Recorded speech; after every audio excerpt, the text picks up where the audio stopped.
Hello, and welcome to the news for June 1st. I am joined by the illustrious Godfoot. Godfoot, do you have anything to say? I will bless you with my illustriousness, Dell, but my lovely YouTube audience, as usual, are Yeah. my favorites. All right, so Godfoot's got to get up early, so we're going to just start slamming out these topics. And first off, we're going to talk about the fact that there is going to be a Horizon Zero Dawn, a God of War, and Gran Turismo movie and or series for all three of these things. J.J. Abrams is developing a live-action Speed Racer series for Apple TV, and a lot of other places are doing these other video game movies. Godfoot, I hate to say this, but I don't have a lot of faith in video game series, man, being turned into television. These games, so Horizon Zero Dawn and God of War especially, have great stories that are already pretty much movies themselves. They're all movie worthy. As is what happens before with some games that go from movies to games, the vice versa typically ain't so good. No. But there are also many standout ones that are, like, The Witcher, that was fantastic. That's not many. There's like one. Because remember, let's talk about Halo and how simple of a concept. Yes, that was a fucking disaster. Man, there's so many bad even talk ones, about dude. that. That is so bad. But how are you going to turn Gran Turismo into a movie series? I don't know, but they're going to make Gran Turismo. Not what that is, bro. So Sony says they're going to make Gran Turismo a television series, and that Horizon Zero Dawn is going to be a Netflix special. It's going to be a popular series on Netflix. Now, here's the thing. I think Horizon Zero Dawn could be a fan-fucking-tastic series. It just has to be done right, and the actress who does Aloy might have to be the actress that she was modeled after in the game. Like, they might just want to use her if she's up for that, because I don't think they could change Aloy and make it a good show. Like, if I go to watch Horizon Zero Dawn on Netflix and Aloy suddenly isn't the peppy redhead that everyone loves, I'm done. I'm not even gonna watch it. I won't even humor it. Nope. Can't change main character. When it comes to that concept, God of War might be a challenge. Yeah. But however, the voice actors, they can still do it. Yeah, for sure. You just have to cover the main dude, who's an absolute badass. I love his voice. And just cover him like Ash, because the whole storyline is it's the Ash of his family, Kratos's. Yeah. So unless it starts from the very first, that could be really cool. That would be cool. For a fact that if it's the God of War, the newer one, then it must be the kid too, boy, right? Yeah. So it does look like it looks similar enough. Yeah, it does look like Amazon's got it, and it'll be on Amazon Prime Video. But there is the biggest announcement, I think, buried at the bottom of this article that I knew about, but I didn't get to talk about in the news, is that Ghost of Tsushima is getting a feature film from the John Wick director, Chad Stahelski. Oh, so the guy who directed John Wick is doing Ghost of Tsushima. Oh my god! And honestly, I'm excited, but we got to keep going. True. Let's move on.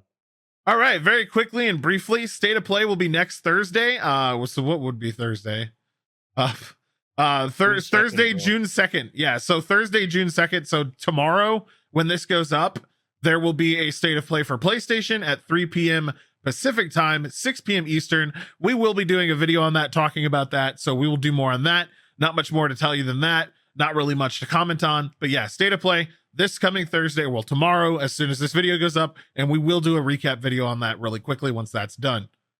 All right, now more Sony news. The acquisition of Bungie represents a major step forward in becoming a more multi-platform, and this is confirmed by a lot of other sources as well, that Sony wants to essentially move a lot of their games from just PlayStation onto PC as well and other platforms.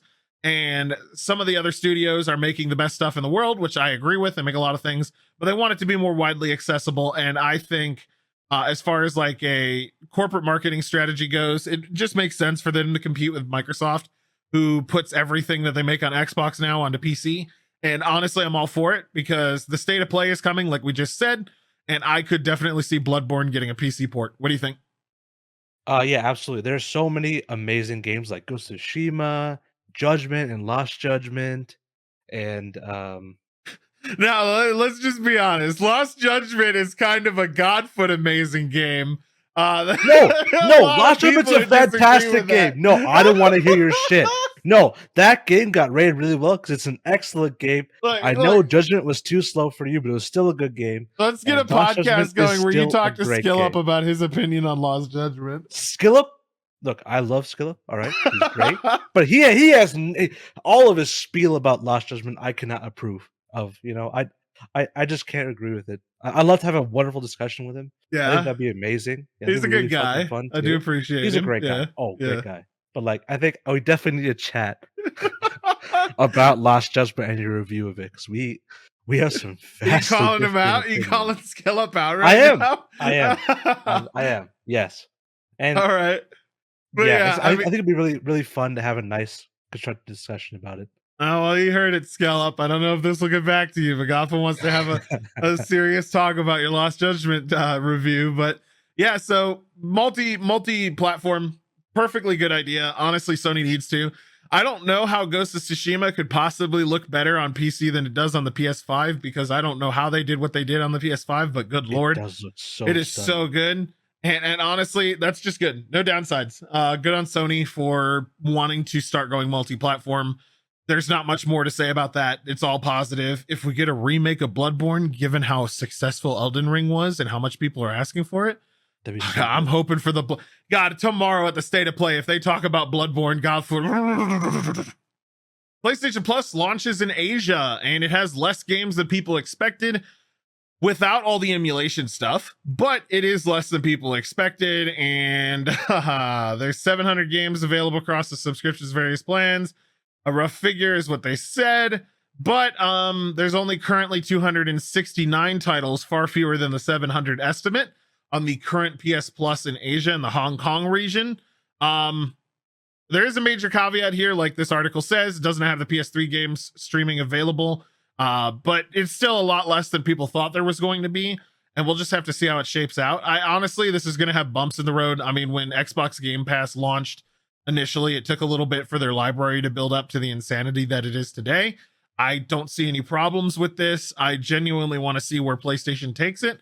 And honestly, if they start doing things where you get like new releases, say Ghost of Tsushima 2 comes out and you get it as part of like the PlayStation Deluxe Pass or whatever it is, you remember all the tiers we talked about in the previous newses, and if you haven't, go back and watch the news on the PlayStation tiers.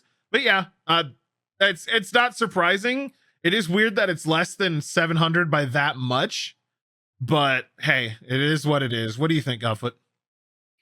I can understand the rollout's a bit slower than previously intended. I just hope they get back up to that 700 number by the end of next month. Well, this month actually, because it's June. Yeah, but I mean, looking over the list of titles they have, they hit some of the sweet spots. You know, a good amount of the sweet spots actually. Games that are very popular, so they got that part quite well. I guess we just have yet to see where the rest of that 700 comes from and what they're including. You can already see people are mad and upset about it. One of the tweets here says there's an official launch is barely up 30% of what was promised in the announcement. It has 230-ish games in total, while PlayStation has advertised it as 740 in total. Just going off of PS4 and PS5 games, which are available, not discounting PS3, it should be around 400, yet it's not even 200 yet. So it's up to 269 now. So the tweet was like 200. Obviously, he might have meant 300. But yeah, that's far cry short of what people were expecting. I bet it'll get better over time. There's no way that it wouldn't, and we'll just have to see what happens. One final piece of PlayStation news, this is Sony news day, honestly, is that the PSVR may release in 2023. PSVR 2 may release in 2023. Godfoot, you've played around with the PSVR, the original one, right? That's correct, yes. I have not. So I don't know how hyped this is supposed to be, but I know that it's supposed to be a lot better. I know they're taking the HTC Vive method of controller holding and like detectability and putting that into the PS5's VR set. I'm excited for that. But Godfoot, so the PSVR was like what, like $200? How much was it? It was like, I think it was $300, and I really appreciate the affordability, and the experience was okay. It was okay on PS4, and there was some banger games on there that really did well. I hope with PSVR 2 they have more I guess it wouldn't even really ports at this point. It'd be more so like separate games of more popular games coming to PSVR. I think some games really work well with that. Imagine Ghost of Tsushima in VR. I don't know, I mean, so but one of the launch titles that they're allegedly going with for the VR title is they're going to be doing a Horizon Zero Dawn Call of VR Dawn. game. Oh, Zero Dawn. And they're showing it. Yeah, I'm showing it on screen right now. They basically show someone in PSVR just in a boat and a giant strider is above them. A long, tall neck. Yeah, tall neck is above them, and they're walking. And it's got like really cool dynamics. So we'll have to see. Honestly, I'm excited. I think that making VR affordable for everybody in general is really good. There's no downside to it if you can get it for PlayStation and it works great, because Sony tends to make their stuff work great on their console. More power to them. I'm glad that the first PSVR was successful enough that they wanted to do a second one. All right, if you remember, I think 2 weeks ago we talked about Meta spending what, $3.8 billion on their metaverse and their headsets and their VR stuff and everything. Well, they have basically said, hey, we're going to fire a lot of you because it's not going where they want it to go and they need to prepare for cutbacks. Honestly, I think we talked about this, Godfoot, in good depth, so I won't talk about this long. But the Reality Labs division, which is the strategy for metaverse and like their VR headsets and stuff, they're going to be cutting them back. Obviously, this says that it's not going the way that they wanted it to. Its 2022 expenses are going to be between 87 billion and 92 billion. But that's still billions and billions of dollars. It's interesting to see that they're cutting people back before stuff comes out. But we'll really have to see how it goes, because I'm still super skeptical. 10.2 billion in 2021. Yep. And in this first quarter alone, they've already lost $3 billion. Yeah, they've lost $3 billion in this first quarter. Yep. So yeah, they're down several billion dollars. I heard the best way I put this is that they're trying to develop the next internet. And so I get why they're willing to burn so much money when it's put in that perspective, because imagine if you own the rights to the internet too, right? Say you make this digital front where everyone gets on it and it's basically the next internet. You're going to make so much more money than you're burning right now. But we'll have to see what happens and how it goes. So, yep, that'll be it for that. Not going to get into super depth about that because it is what it is. Ghostwire Tokyo wants a sequel. Well, the director of Ghostwire Tokyo wants a sequel.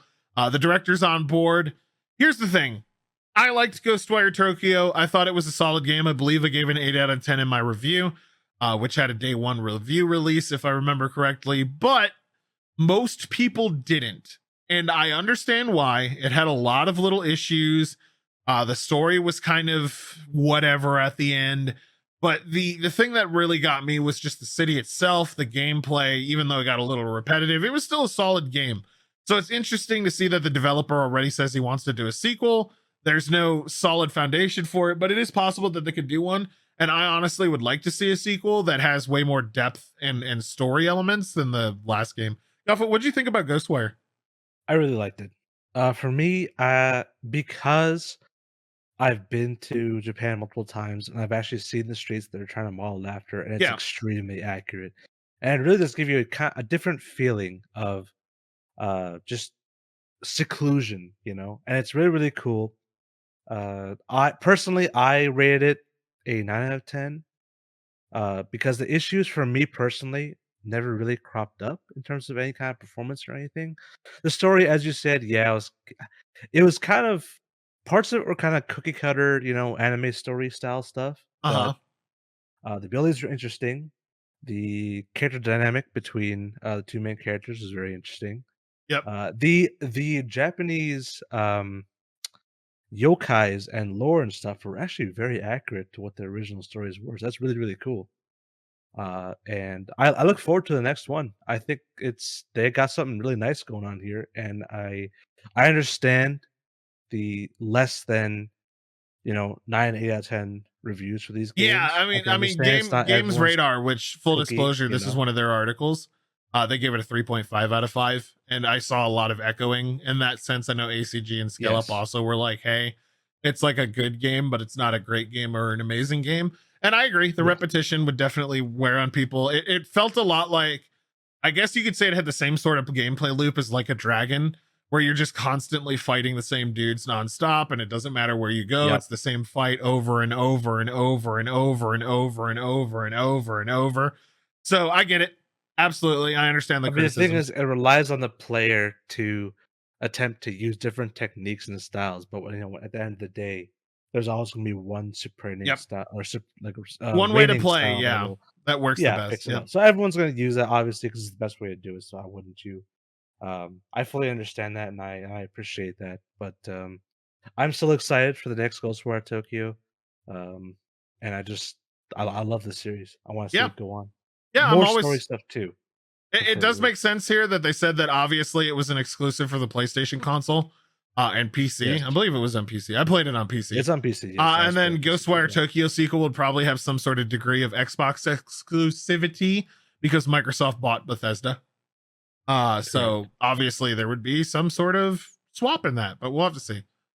Next up, before we end, I think we have 2 articles left for today. Dialogue from Cyberpunk's first expansion appears to have leaked, outlining the main quest. And so allegedly there's been widely circulated, which we'll put in the background when Godfoot finds it. The files, which have been widely circulated on social media, were reportedly data mined from a recent game patch and appear to suggest that the DLC coming up, the entire plot of DLC's expansion plotline, will follow Songbird, a character that was previously data mined from the original game and features a finished model. The files aren't complete, obviously, with several missions holding placeholder text, but it does look like there's been a big leak on the next Cyberpunk expansion. Their first big expansion. I'm glad that they're still going forward and working on stuff for this game. I think we said that they're pretty much going to move on pretty hard soon. So developers got to learn that you can't really put any data in patches these days, or it will get data mined to hell and back almost within like 24 hours. Blizzard has learned this very hard with World of Warcraft. A lot of other games have learned this. You cannot put stuff in games without it getting data mined. When you add data, it's impossible. Godfoot, are you excited for the new Cyberpunk expansion? So Cyberpunk, and there's so many issues with the game when it came out, right? But playing it on PC, it was still an enjoyable experience. And post patches, I would say right now, as it stands, post 1.5 patch, it's a nice game. It's a good game. Yeah, it's not bad. I really, really like it. And I'm excited to continue exploring new parts of Night City, that's unusual to me because we've already have the entire cityscape under our disposal. Well, you didn't get to go to the combat zone. So there's the combat zone, which was an area that you didn't get to go to, and also the sports dome, which is going to be another area, that huge stadium in the game. That's right. You're going to be able to go in there. No, that's right. I forgot you can't actually go inside those areas. That'd be very interesting. And I just want them to really take their time and continue building the story aspect of this. I don't know how they're going to incorporate it. No spoilers, but the ending of Cyberpunk kind of, sort of cuts it all off. Probably meant for mid playthrough. Stops any, probably mid playthrough. Yeah. So keep that in mind. Make sure you don't finish the last quest. But yeah, I'm excited. Yeah, I love the universe. I love the way the city looks. I love the vibe. It just looks really cool. And finally, Embracer Group, that big, massive corporation monstrosity that has been buying and taking every single game company, franchise, IP, anything that they possibly could get their hands on, has decided that they're going to make a games archive to preserve gaming history. And recently they, bought Square Enix's North American studios, Eidos, Montreal, and Crystal Dynamics. Eidos, Montreal. Yeah. So they got a lot more IPs. The collection is not accessible to the public or researchers, but the initiative has stated that it plans on building a database out of its collection and making it available as a resource to academics, researchers, and at least some degree of the general public. So they're trying to create an archive of games, obviously they might make money off of it, but the general sound of it is that they're trying to actually make a database, like a academic level database of all these games and thousands of titles they own. Embracer Group owns the rights to 50,000 games, consoles, and accessories in its vault in Karlstad, Sweden. So again, 50,000 games. And I think most people only know about a couple of hundred, if even, that they have. So it'll be interesting to see this archive and just see the list of things that they have access to, because I'm sure there are games that we're not even aware of that they have that just never made the light of day. I'm sure there's a lot of projects that were half finished that when they bought these other companies, they were, still under NDA or whatever and never got announced. It'll be very interesting to see what people start seeing and picking through when this becomes public. And honestly, it's a really cool concept. I mean, we do it with everything, right? We do it with like board games, have like huge archives of what exists. You've got movie archives, you've got film archives, you've got like book archives, a lot of video game stuff. Yeah. Yep. I mean, games. I'm super interested to see what this lists, because yep, two of my favorite developers, Square Enix and Eidos Montreal, are in there, and they have some of my favorite franchises. I mean, you remember, correct? Sleeping Dogs. Oh yeah, for Deus sure. Ex, obviously, right? I love those games to death, so I kind of want to see what may have been unfinished and maybe absolutely. There, keep in mind that in game development too, when you have like a massive publisher or studio, there's a lot of projects that get into like the alpha early planning stage, but then get shut down and the public never hears about them. So we may actually find out about a ton of stuff that was super secret that never got talked about, and that'd be cool. Obviously, it sounds like this is going to be for like archiving purposes because it's called an archive and not an actual play all these games, see all this stuff thing. So please don't get that confused with what this is. It doesn't sound like this. It sounds like it's quite literally just an archive to make sure stuff is preserved and people can use it for research and understanding of things, rather than you get to play an alpha of a game that never came out 13 years ago. So I think it's really cool from an academic standpoint. And with that, that's going to be it for the news for this week of June 1st. I hope you liked the news. Please let us know what you thought down below in the comments. If you have any comments about any of the articles, as always, I would love to hear them. Godfoot and I do respond to them on the Ctrl+Alt+Delrith account quite frequently. And yeah, keep it civil, never yell at each other. Never be dicks, never worth it. And yeah, that'll be it for this week's news. We'll do the next week's news as per the normal on Wednesday. Godfoot, do you have anything to say before we wrap it up? I appreciate you guys all, watching. I don't say this every single time we do it, but he's appreciate very you guys humble. watching, and I love seeing everyone's opinions. I love seeing you guys interact in the Discord, and it's just fantastic. So thank you all again. And one last thing, seriously, follow the channel, or I guess it's not follow on this, it's subscribe to the channel. If you watch these videos, just subscribe, like the video if you got anything informative from the news, and follow our Twitter. It's Ctrl+Alt+Delrith. It is in our bio, and it's in the community tab, and it's going to be in the description of this video. Yell us on there. Tell us what you want us to cover. Let us know what you would like us to cover next week if we've missed anything you think is particularly interesting. And yeah, we both love you, and we'll be seeing you all later. Bye. Bye-bye.